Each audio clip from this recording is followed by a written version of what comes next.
Los países andinos combatirán el crimen organizado transnacional y crearán un grupo de seguridad regional. Lo acordaron los representantes de Ecuador, Perú, Colombia y Bolivia tras la ola de violencia que afecta hoy a Ecuador. La red de seguridad operará 24 horas al día, 7 días a la semana a partir del primer trimestre de este año, según el acuerdo suscrito por la Comunidad Andina de Naciones al término de una reunión extraordinaria de ministros en Lima. El acuerdo permitirá el intercambio de información e inteligencia en los países sobre la actividad de grupos delictivos que tengan o puedan llegar a tener operatividad transnacional. Asimismo, informará de manera inmediata sobre actos relevantes perpetrados por esas organizaciones, incluso si han sido cometidos solamente en uno de los países participantes del acuerdo.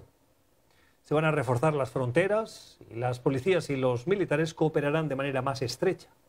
Uno de los objetivos principales son las pandillas y grupos organizados, que hoy son responsables de gran parte del crimen en esos países, particularmente en Ecuador. Sobre su origen y los procesos de legalización que años atrás impulsó el gobierno de Rafael Correa, analizan estos días expertos y académicos el grado de responsabilidad que tienen en la crisis actual. ¿Cuánto pesó esa política? ¿Explica por sí sola el crimen que hoy afecta a Ecuador? María Paula Romo es abogada y política ecuatoriana, fue asambleísta y entre 2018 y 2020, ministra de Gobierno del Ecuador, la cartera encargada de la seguridad ciudadana y la gobernabilidad democrática bajo el gobierno de Lenín Moreno.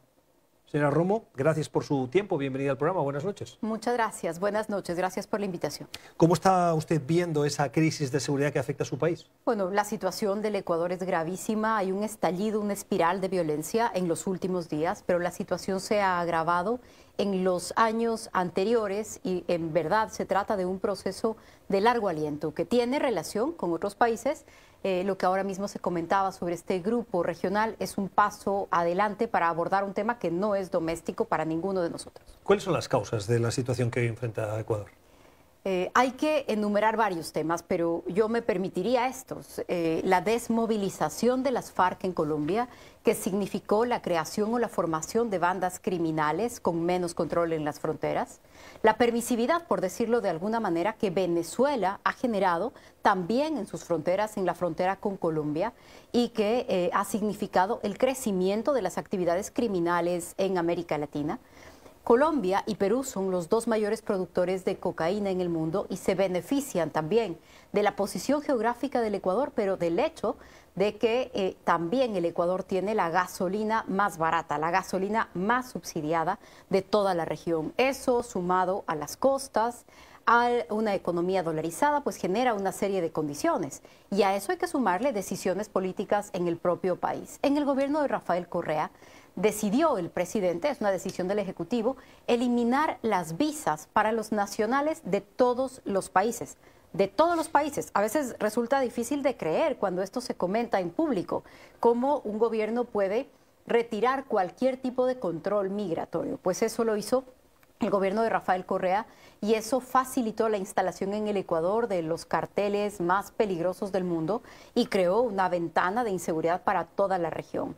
A eso hay algunas otras cosas que sumarle, la debilidad institucional, la corrupción, la penetración del crimen organizado en instituciones. En el Ecuador se acaba de revelar un caso muy delicado, la Fiscalía General lo ha llamado el caso Metástasis, y el caso revela cómo las cabezas criminales manejaban policías, fiscales, peritos, jueces, hasta las instancias más altas de la política, del Congreso, medios de comunicación, y realmente lo que vemos es una mezcla de todo esto.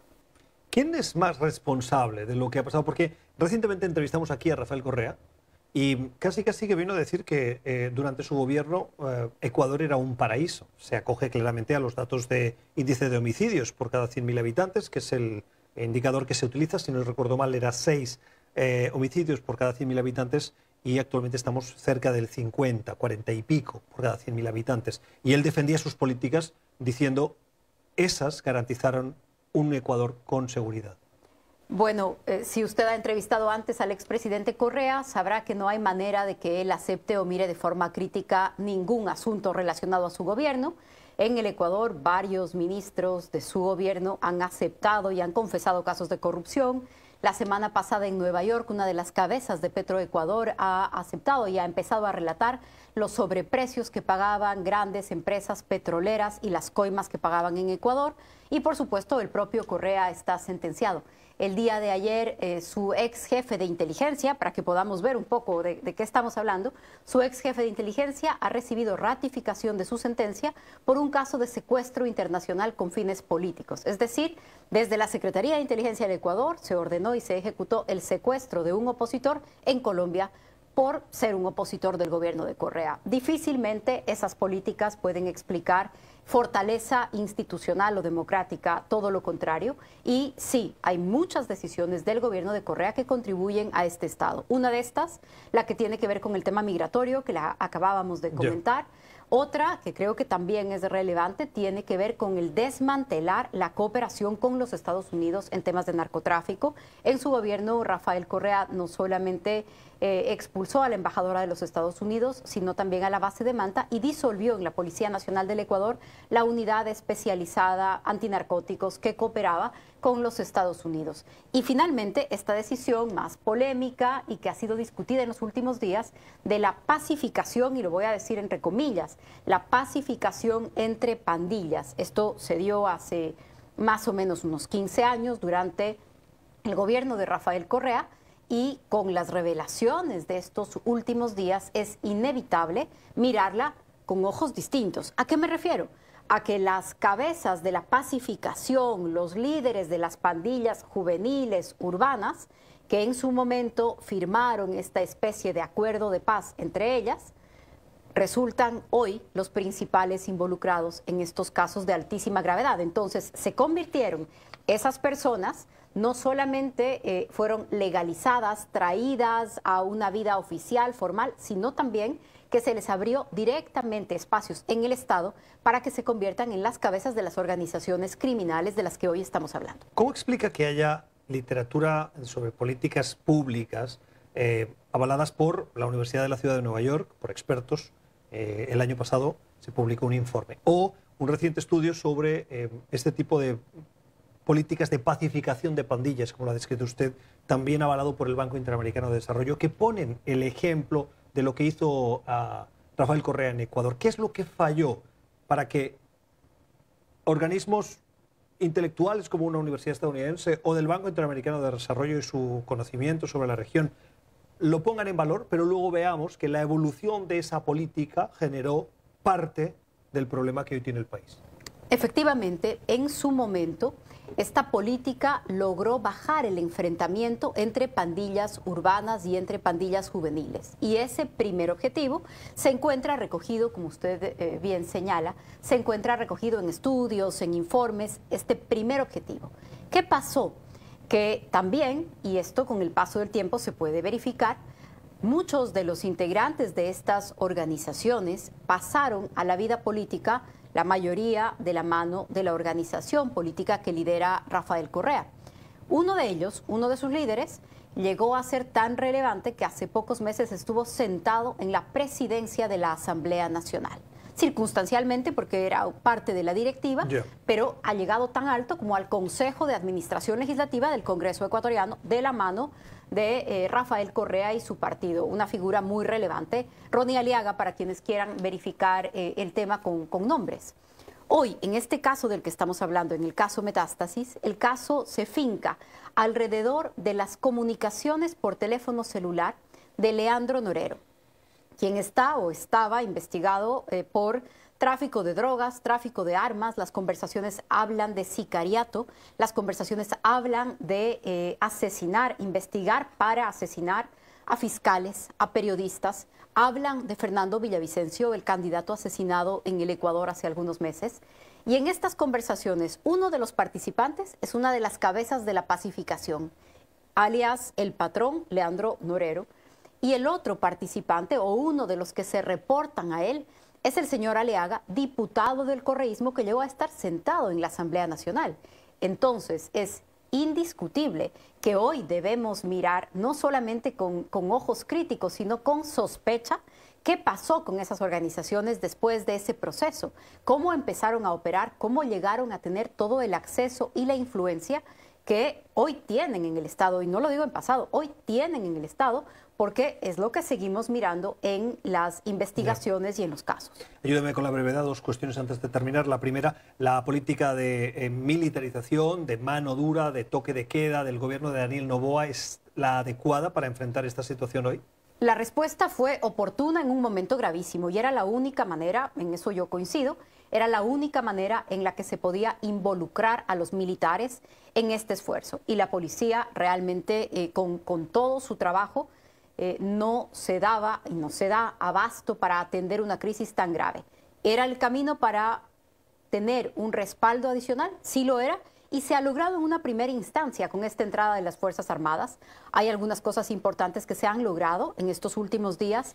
Uno de los hallazgos más grandes de droga en el Ecuador, 22 toneladas de drogas en la provincia de Los Ríos. Estas cosas son muy importantes, son muy significativas.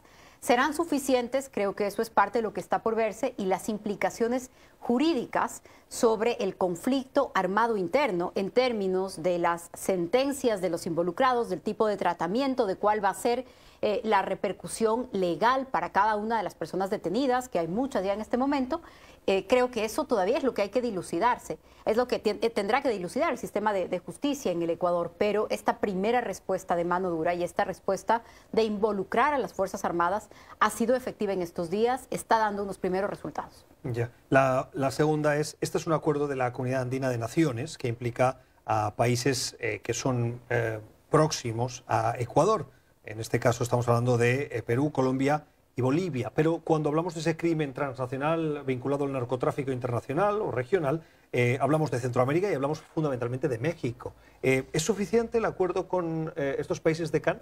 En el caso del Ecuador, para ejemplificar este tema, en el caso del Ecuador, uno de los fenómenos es una disputa que se produce en el país, pero se da entre el cartel de Sinaloa, el de Jalisco Nueva Generación y el cartel de los Balcanes. O sea, incluso estamos hablando de delincuencia transnacional que está en otros continentes. Sin embargo, este acuerdo de la Comunidad Andina es un paso adelante. Si bien ha existido antes cooperación, creo que esto lleva a la cooperación más allá, incluso hablando de cooperación operativa y en armamento, algo que era mucho más difícil de discutir en años anteriores. O sea, lo que me está diciendo es que la cooperación con estos países que son próximos puede limitar las libertades de las que gozaban esas organizaciones criminales y pueden acabar haciendo que o bien mermen en su actividad delincuencial o bien busquen otros mercados porque ahí no se sientan ya tan libres o tan cómodos. Es un paso adelante. Hay que mirar cuáles son los resultados. Ya. Hay otros factores en nuestros países que también están incidiendo. La cantidad de hectáreas sembradas de coca en Colombia, por ejemplo, y la forma en la que han crecido.